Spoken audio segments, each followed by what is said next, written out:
Welcome back to CNBC TV 18. You're watching a special and part of our series Inside Kolkata from the Oberpark Cafe in Park Street. Shaswat, many people also say that in the last 20 years, if you look at the industrial landscape of Kolkata, they're still mostly, the same big groups, okay, that are sort of dominating the business scene. So, are you hopeful that in the next 10 to 15 years, we will see newer businesses coming in, like we've seen a Flipkart in Bangalore, a Snapdeal? Calcutta is not far behind. It's but inevitable. Yeah, I think I agree that we will see a lot more newer businesses and a lot more newer names coming into play in the next 10 to 15 years. I think, like we were discussing earlier, there's Calcutta Angels, there's another incubation center by NASSCOM. There are a lot of these smaller things that are happening across the city, and I think over the next couple of years this will only increase. And as far as the people and the entrepreneurs are concerned, I think we have the right ingredients, we have the ideas, we have the people, we have the right minds, we have the right resources, the right environment. So I think there's nothing that would really stop us from getting where you were saying exactly. Ronojoy, just to interject with Shaswat, I think if you see in the last 10 years, there have been two classic examples of wealth generation from Calcutta, which have not been the old business houses, but have come out and created a change in perception about even Calcutta groups. Today you have Emami, which has been one of the biggest success stories in FMCG. You have She Cement, which has been the biggest success story in cement. And that the Bombay Stock Exchange is actually reflecting, and it helps change the perception that the Calcutta groups who've stuck on and the new age groups which are coming up really mean business, and we all are here really focused on growing and creating shareholder value and wealth for not only investors in Calcutta but across. That's an excellent point, Amritanshu. Absolutely. Just sort of shifting gears, Sandip, because you started talking about the historical sort of genesis of Kolkata, and let's just stick to that from a banking perspective. Few would know, but RBI was of course headquartered. It was set up in Bengal. The headquarters was here till the 1930s. SBI was like a Bank of Calcutta, but of course things have changed since then. But over the last few years, we are seeing a lot of critical back-end functions of many multinational banks being sort of outsourced to Kolkata. HSBC is doing that to a great extent. Is that the new face of banking? Because that's again a space where a lot of young people also sort of join the workforce. See, the first part of your question is answered by my earlier discussion that we had 10% rest at zero, so it's going away. The last name to go is Tata Tea from Bishop Lefroy. And the second one, now in this digital age, where you don't need large spaces for your setting up your factories and all, and ideation, brain strength is always a key element. Innovation is a key element. Calcutta is way ahead, I guess, in terms of potential. Maybe Bangalore, a good close competitor. Otherwise, Calcutta is way ahead. And as regards this ITES or financial services back office, yes, because it doesn't need much space. It can go vertical, and it needs talent which is abundantly available, and people who have gone outside Bengal would love to come back. I mean, they'll give their left leg or hand because of the lifestyle advantages that he mentioned if they can get a job here.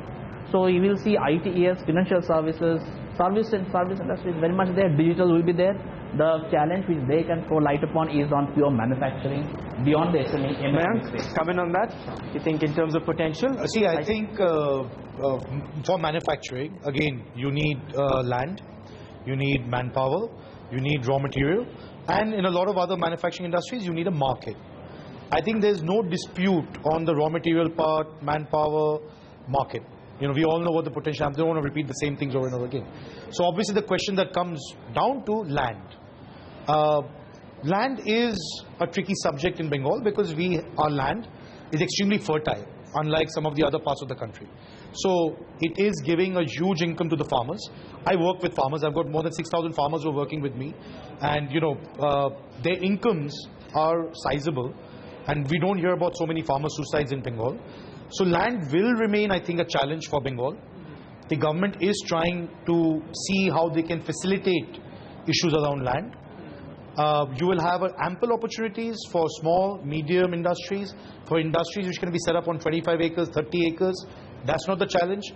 But if you are looking for 10,000 acres and 50,000 acre SEZ, which I don't know what they do with, but might be a challenge. Yeah. So the sense I'm getting is that Bengal needs a different sort of development model. I think it cannot be what Gujarat has done, where you've got arid. You're talking about FMCG production, you're talking about food processing, you're talking about agriculture-based industries, you're talking about metals and minerals, you're talking about mines. There is ample opportunity. Power plants, they just set up a huge power plant recently, and they're getting good demand. That's why probably they're setting it up. And demand doesn't come only from households, also from industry like us. But the big elephant in the room, gentlemen, has been labor. All right, you're talking about changes on the labor front. Have you seen any difference, Keshav? See, I like I said earlier, people make a big issue out of labor in Bengal and trade unions, etc., etc. 28 years, and the factory hasn't been, our unit hasn't been shut for a single day because of any labor issues. If you look at talent, people talk a lot about talent and how difficult it is to get talent back to Bengal. But as Sandip was saying, today some of the top professionals who are from Calcutta would give up, I don't know how many limbs to come back to this city because they enjoy living here, because they enjoy the fact that, well, this is home. Okay, let's just take some Twitter questions. We had actually put up the panel. We said that this panel would be joining us and there's some questions. So quickly I'm going to ask each one of you. So people wonder that all of you have operations outside Kolkata, but you all have chosen to stay back in the city. Does the decision stem more from the mind or the heart? I think both for me. Nobody thinks. Both for me. Both. Heart. Interdependent on each other. Both. 70% heart. 70% heart. Okay. So, and if you were to talk about the roadmap now for the next 5 to 10 years, what are the low-hanging fruits? Okay, things that are easy to do, quick to implement, and which will sort of deliver results. Shaswat.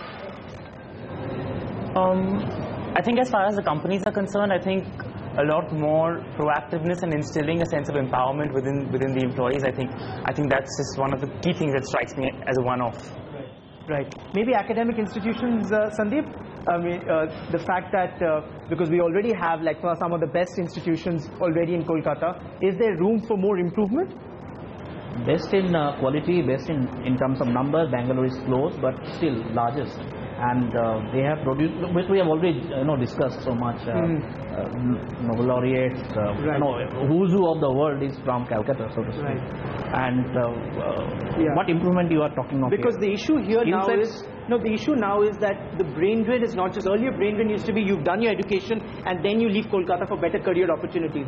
But now a lot of parents want kids to leave even earlier. In fact, Times of India last year had this headline, brain drain from Kolkata continues, mentioning specifically students. Then Hindu Business Line last month, students are running away from Bengal. So the fact is brain drain. Okay, I guess you're talking of a capacity issue. Yes, there is a huge shortage in terms capacity. It's also in terms of the environment. Parents are quoted saying that they don't want their kids to be. Maybe I don't understand this because we open and read papers of North India also and West India as well. I don't see the difference, distinct difference. I think just to add here that there could be a little bit of talent exodus at a younger age, but I can tell you that mid-level talent and senior-level talent really want to come back. So there's a lot of Bengali talent wanting to come back to Calcutta because that's where they want to do the last 8-10 years and really settle down because they still have the heart in the city. And I think that really allows us to attract very good talent back home. And just to interject, it's not just the local people and the Bengalis who want to come back. There are a lot of people from the rest of the country, especially I'm seeing specifically with Spencer's, is since it's a very national business, but we're headquartered in Calcutta, majority of our employee base is not even made up of Bengalis, and we're based in Calcutta, and people are willing to come here. Two things, as I said earlier, the great contrarian on the panel as always. As I said, we have just disproportionate amount of brilliant minds in Bengal, which I'm very proud of. So, and even at an earlier age, they are not getting enough opportunities in Bengal. There's scope for it. I think the key for the next 5 years is execution.